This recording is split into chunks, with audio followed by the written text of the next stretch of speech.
ირანში მიმდინარე მოვლენებისა და ჰორმუზის სრუტის ჩაკეტვის ფონზე გლობალური ლოგისტიკური ჯაჭვები და ენერგომატარებლების მიწოდება სერიოზული გამოწვევების წინაშე დგას, რაც სატრანსპორტო დერეფნების სტრატეგიულ მნიშვნელობას კიდევ უფრო ზრდის.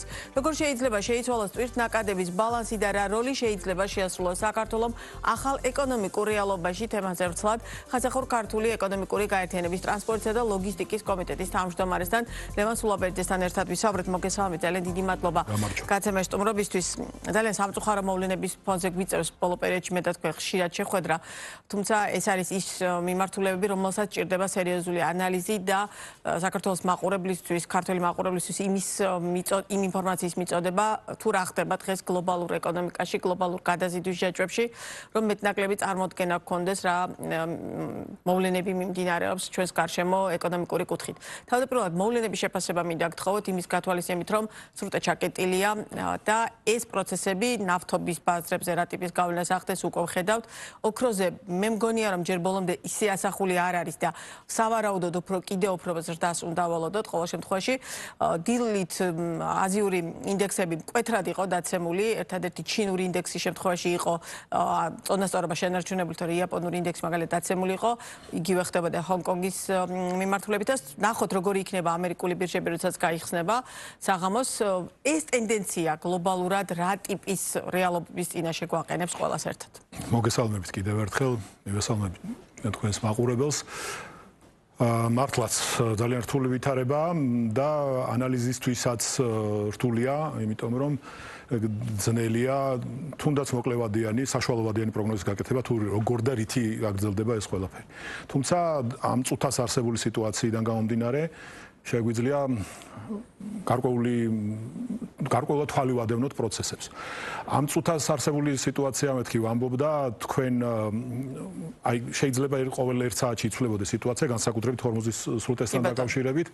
ძალიან ისეთი საინტერესო, რომ არა ესეთი რთული ვითარება, რაც მან ხდება, ძალიან საინტერესო საწყლოსნო ინფრასტრუქტურა, რომელიც ძალიან საინტერესოდ რეგულირდება ჰორმუზის სრუტე. თუმცა ახლა ამაზე საერთაშორისო სამართლის ასპექტებზე საუბარს ალბათ არ დავიწყებთ, იმიტომ რომ უადგილო იქნება.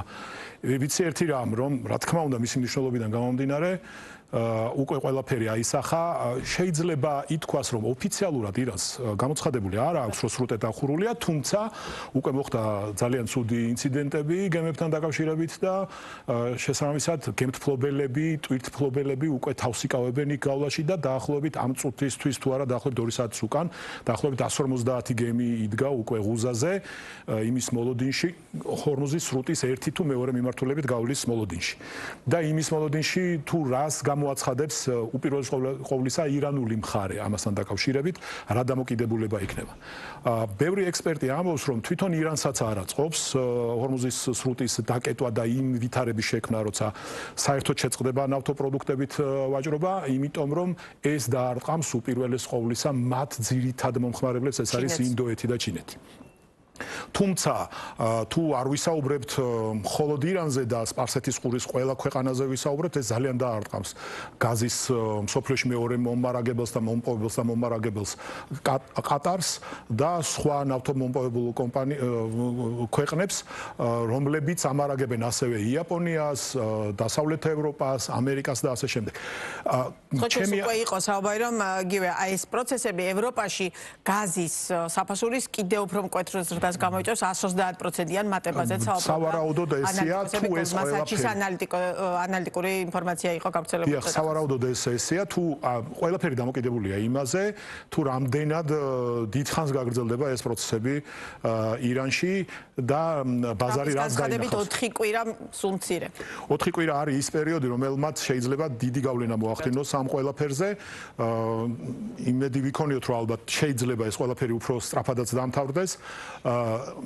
მაგრამ ამასობაში შეიძლება ჰორმუზის სრუტემ როგორც სატრანსპორტო დერეფანმა იმუშაოს, მაგრამ მაინც დარჩება ერთი ეფექტი იმ თვალსაზრისით, რომ დაზღვევეს უკვე სადაზღვევო კომპანიებმა არათუ გააძვირეს, არამედ გააუქმეს ადრე გამოწერილი სადაზღვევო პოლისები გემებისთვის და ახალი ფასით, ასე ვთქვათ, ომის რისკის გათვალისწინებით დაიწყეს გემების დაზღვევა იმ გემებისა, რომლებმაც უნდა გაიარონ ეს მონაკვეთი სპარსეთის ყურის და ზოგადად ნამდვილად სპარსეთის ყურეში აპირებენ ნაოსნობის განხორციელებას და ტვირთის გადაზიდვას. ეს ძალიან აძვირებს უკვე პროდუქტს გარდა იმისა, რომ საერთოდ რომ გამოირიცხოს ის ვარიანტი, რომ ჰორმუზის სრუტემ რომც იმუშაოს, ეს უკვე გააძვირებს ნავთობს, არა იმდენად, რამდენადაც სრული ჩაკეტვა, თუმცა ამას გარკვეული ეფექტი ექნება. ხო, ხოჭეს ვარაუდობენ, რომ წითელ ზღვაშიც არ იქნება მაინც და მაინც მარტივი მდგომარეობა აი ამ პროცესების გათვალისწინებით და იქაც ელოდებიან არანაკლებ გართულებებს, თუნდაც შეფერხებების კუთხით შესაძლო ამ მიმართულებითაც ყველა ნავთობ ტრეიდერი თუ ტვირთმფლობელი თუ გემთმფლობელი შეეცდება გადამისამართებას გარკვეული თვალსაზრისით, რამდენადაც ეს შესაძლებელია, იმიტომ რომ რეგიონი ძალიან სპეციფიკურია და იქ ძალიან ბევრი არჩევანი და ალტერნატივა ჰორმუზის სრუტისა ბევრი არ არსებობს და მისი ჩანაცვლება სრულფასოვნად ალბათ წარმოუდგენელიც არის. იქ არის გარკვეული ნავთობსადენები, რომელიც წითელ ზღვაში იქნება თუ ხმელთაშუა ზღვისკენ შეიძლება გადაამისამართოს გარკვეული ნავთობპროდუქტები, თუმცა სრულფასოვანი შეცვლა ჰორმუზის ჩანაცვლება ჰორმუზის სრუტის ვერ მოხდება. ჩვენ ახლა ვსაუბრობთ მხოლოდ ზღვაზე და ჩვენ ასევე უნდა გავითვალისწინოთ ის, რომ ირანი მნიშვნელოვანი ტერიტორია, სატრანზიტო ტერიტორია, ბევრი ტვირთისა, რომელიც თურქეთიდან აზიისკენ მოძრაობს და აზიიდან პირიქით აქვს და აზიას აქვს დაინტერესება, რომ ირანის გავლით უმოკლესი გზით მიაწოდონ საკუთარი საქონელი ინდოეთს იქნება თუ ჩინეთს იქნება. დღევანდელ დღეს, რა თქმა უნდა, ეს ყველა პროცესი გაჩერდებულია და გაჩერდება იმ პერიოდის განმავლობაში, სანამ არ იქნება სრული სინათლე არ მოეფინება მდგომარეობას არავინ არ გარისკავს უფრო მეტი საზღვრებია დაკეტილი ვიცით რომ თურქეთს აქვს ჯერჯერობით მხოლოდ შენარჩუნებული გარკვეული გამშვები პუნქტები აზერბაიჯანმა სრულად დაკეტა იქეთ მხარე სამწუხაროდ არ ვიცი თუმცა არავინ ისედაც არავინ არ გარისკავს ეხლა სატრანსპორტო ნაკადების იქეთ გადამისამართებას შესაბამისად ამას გარკვეული ეფექტი ჩვენთვის ექნება რამდენად გრძელვადიანი, რამდენად მნიშვნელოვანი, კიდევ და კიდევ ისევ ჩვენ უნდა დაველოდოთ პროცესების და მოვლენების განვითარებას. თუმცა აგეთ ძალიან მე და თქვენ ხშირად გვისაუბრია ხოლმე, როდესაც იყო ლაპარაკი ტრამპის მარშრუტზე, რომლის ეფექტურობაზეც და ალტერნატიულ მარშრუტზე განხილვაზეც იყო საუბარი შუა დერეფნის კონტექსტში. მაშინაც ხოჭეს ბევრი ანალიტიკოსი გამოთქვამდა ვარაუდს, რომ ირანთან დაკავშირებით არსებული საკმაოდ რთული ვითარება გარკვეულწილად აი ამ მარშრუტებს რეალურ პერსპექტივას თუნდაც საომავლო თვალსაზრისით ნაკლებად ძენდა და ამ შემთხვევაში შუა დერეფანი ერთგვარ უალტერნატივო მარშრუტად რჩებოდა კვლავაც. აი ამ გადმოსახედიდან შეგვიძლია ამის თამამად თქმა, ერთია ჩვენ რამდენად ვიყენებთ ამას და რამდენად შეგვიძლია თუნდაც საომავლო თვალსაზრისით ამის სწორად გამოყენება, იმიტომ რომ ჩვენს ტერიტორიაზე შუა დერეფნის კონტექსტში ძალიან გაზრდილია ტვირთბრუნვა და ფოთისპორტი არის ამის ალბათ ყველაზე კარგი მაგალითი რამდენად არის. თუმცა რამდენად ვეწევით ახლა ლოჯისტიკური კუთხით, სხვადასხვა მიმართულებით ეს ცალკე პრობლემა, მაგრამ რეალურად შუა დერეფანი დღეს პრაქტიკულად უალტერნატივო ამ ტერიტორიაზე ყოველ შემთხვევაში მიმართულებად განიხილება. გეთანხმებით ამ შეფასებაში, რა თქმა უნდა, რაც ტრამპის დერეფანს ეხება, თავისთავად, იმიტომ რომ როგორც მინიმუმ ტერიტორიული სიახლოვე ძალიან ბევრ საფრთხეს ქმნის. თუმცა, მოდით არავის დაშინება და შეშინება არ მინდა, თუმცა ჩვენი დერეფანით გარკვეულწილად სამწუხაროდ სამხედრო ტექნიკის და საომარი ტექნიკის განვითარების იმ დონის გათვალისწინებით, რაც დღეს მსოფლიოში არსებობს, არც ჩვენი დერეფანი არ არის მაგ თვალსაზრისით ძალიან შორს. რა თქმა უნდა, მე არ განვიხილავ და არ უშვებ იმას, რომ შეიძლება ჩვენი დერეფნის რომელიმე ნაწილი, არათუ საქართველოს, ზოგადად რომელიმე ნაწილი შეიძლება გახდეს საომარი მოქმედების პოლიგონი, მაგრამ გარკვეული სტრატეგიული ტვირთების გადაადგილებისას ტვირთმფლობელებმა შეიძლება ამ ვითარების შენარჩუნების, გრძელვადიანად შენარჩუნების შემთხვევაში გარკვეულად შეიძლება თავი შეიკავონ. მე ვიცი ჩვენს დერეფანში, ზუსტად ვიცი, რა სახის სტრატეგიული ტვირთი დადის, თქვა, ყაზახური და კიდევ სხვა, რომელსაც ძალიან მოერიდება ტვირთმფლობელი, მოკლედ რომ ვთქვათ, აქ გაჟღერებისგან თავ შევიკავე, უბრალოდ ძალიან მოერიდება ტვირთმფლობელი, რომ ეს ტვირთი აქ ატაროს, იმიტომ რომ ერთხელ მოხდა ესეთი პრეცედენტი აზერბაიჯანის სომხეთის ყარაბაღის ომის შემთხვევაში და იქ ძალიან ამ დროს ტვირთი გზაში იყო და ბევრი მithქმა მოთქვა და განცდები გამოიწვია მოკლედ ამან. თუმცა გლობალურად, რა თქმა უნდა, ეს ყველაფერი უპირველეს ყოვლისა სახმელეთო ტრანსპორტთან დაკავშირებული გადაზიდვები რაც არის და საავტომობილო გადაზიდვებთან ავტომატურად ალბათ დღესვე უკვე აქვს ამას ეფექტი, ალბათ ვალეს გამშვებ პუნქტზე, სარფის გამშვებ პუნქტზე უკვე ალბათ საგრძნობად მომატებულია იმ მანქანების რაოდენობა, რომლებიც თქვენ წარმოიდგენთ თურქეთიდან, ირანის გავლით და შემდეგ შუა აზიაში ან სხვა ზოგადად რეგიონის სხვა ქვეყნებისკენ მიემართებიან. ავღანეთშიც იზიდება, ესე თვითი პაკისტანშიც მიდის, არა ისეთი ინტენსივობით, თუმცა ირანს ამ სატრანზიტო დანიშნულებით ბევრი საავტომობილო გადამზიდველი იყენებდა. თქვენ წარმოიდგინეთ ყაზახური ყოველგვარი სანქციების დარღვევის გარეშე ყაზახური ხორბლის ექსპორტიც იყო დაინტერესებული სხვადასხვა სარკინიგზო ინფრასტრუქტურის გამოყენებით, რომ ირანით ჩავიდნენ, ასე ვთქვათ, ბანდერაბასის ნავსადგურში და შემდეგ იქედან ხორბალი მიაწოდონ იმ რეგიონს, ან თუნდაც ჩინეთს, ინდოეთს და ასე შემდეგ.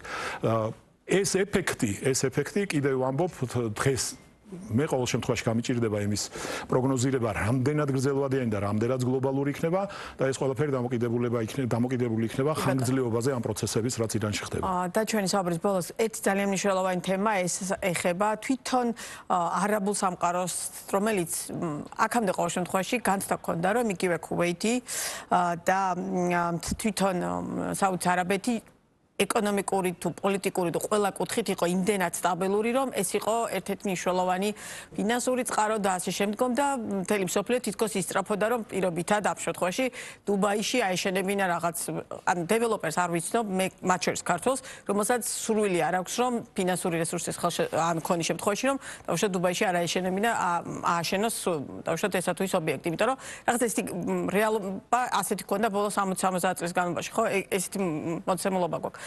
თუმცა დღეს ეს ყველაფერი უცებ ერთ დღეში თუ ორ დღეში პრაქტიკულად გაქრა, ან ყოველ შემთხვევაში ჯერჯერობით ძალიან რთული ვითარება ამ კუთხითაც, იმიტომ რომ დუბაის აეროპორტს თუ რამე ჩაკეტავდა ამ მასშტაბით, ალბათ ნელა თუ იმას წარმოედგინა.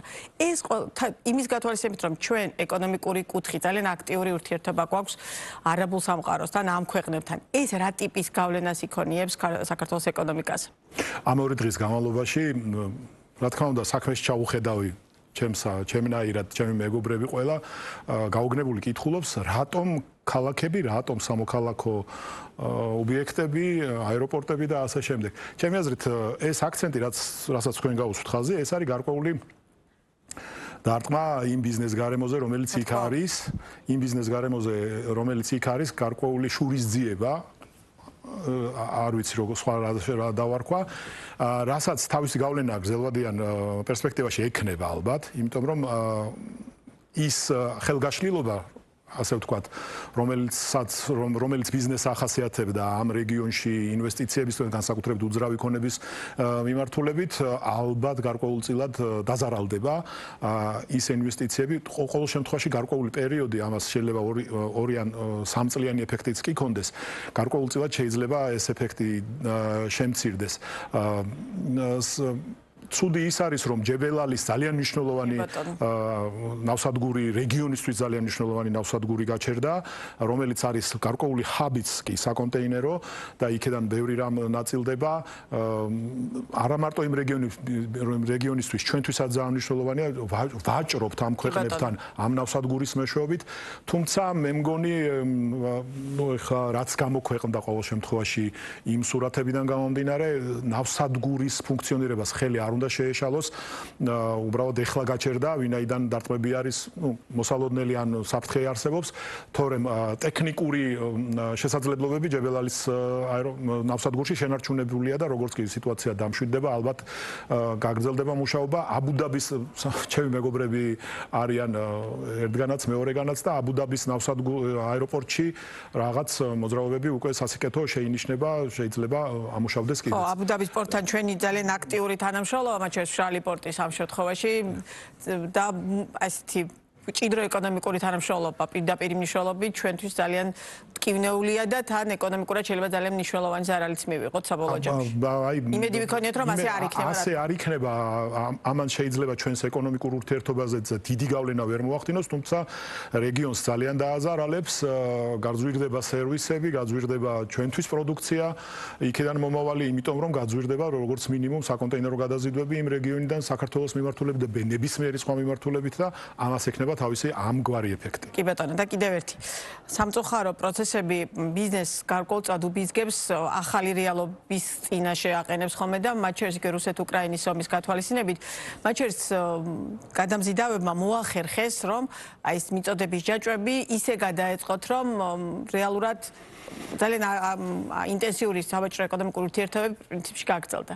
იგივე მოლოდინი გაქვთ თუ არა ეხა რომ დავუშვათ მოახერხებს განსაკუთრებით ლოგისტიკური ნაწილი აი ამ გლობალურ ჯაჭვში ისე გადაწყობას რომ უახლოეს პერიოდში რეალურად ეს დარტყმები რომელსაც ეხა იღებს გლობალურად ეკონომიკა და ყველანი ჩვენ ამას თუ ჯერ არ ვგრძნობთ ვიგრძნობთ რომ იმ მასშტაბის არ იყოს როგორიცაც დავუშვათ შეიძლება რომ მთლიან გრძელვადიან პერიოდში გაგრძელების შემთხვევაში მივიღოთ ამ შემთხვევაში ამ სიტუაციაში თუ შეიძლება ითქვას რომ იმედიანად რაღაცის მიმართ განწყობილი, მხოლოდ ერთი რამ შემიძლია ვთქვა, რომ იმის ფონზე, რაც რა ინტენსივობის საბრძოლო მოქმედებებიც მიმდინარეობდა და მიმდინარეობს უკრაინაში, მერტის წყალობით და ალბათ ეს ყველაფერი ისე არ განვითარდება ირანში და ამ ამის ფონზე ის ლოჯისტიკური ჯაჭვები, როგორც გადალაგდა, ხანდახან წარმოუდგენელი რამ, რაც მანამდე მშვიდობიან ყოფაცხოვრებაში ჩვენ წარმოუდგენლად გვეჩვენებოდა და არც კი განვიხილავდით, ისეთი ლოგისტიკური ჯაჭვები შეიკრა